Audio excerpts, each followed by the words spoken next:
দর্শক, স্বাধীন বিডি 24-এ আপনাদেরকে স্বাগতম। সুজয় মজুমদার এই মুহূর্তে যুক্ত আছি রাজধানীর বিজয় সরণি এলাকা থেকে। দেখানোর চেষ্টা করছি ঈদ পরবর্তীতে কিন্তু বহু গাড়ি কিন্তু ঢাকায় জমতে শুরু করেছে এবং দেখা যাচ্ছে যানজটের চিত্র।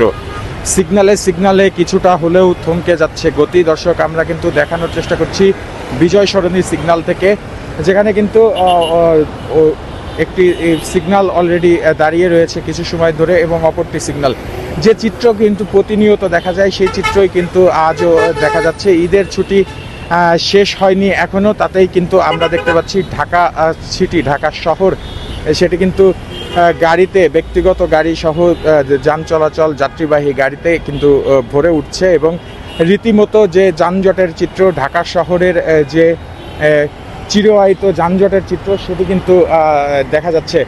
দর্শক, আমরা কিন্তু আপনাদেরকে দেখানোর চেষ্টা করছি স্বাধীন বিডি 24-এর ক্যামেরায়। আপনারা দেখছেন যে বহু গাড়ি কিন্তু ইতিমধ্যে ঢাকার সিগন্যালগুলোতে আটকে আছে। আমরা কিন্তু দেখানোর চেষ্টা করছি। ঈদের ছুটি এখনও শেষ হয়নি, রাস্তাঘাটে গাড়ির সংখ্যা কেমন দেখছেন? আছে তো মোটামুটি ভালোই। যানজটের চিত্র কেমন দেখতে পাচ্ছেন? এখন একটু কম আছে। এবার ঢাকায় ব্যস্ততা কেমন লোক শুরু করেছে বলে মনে হয়? হ্যাঁ, ভালোই। Thank you.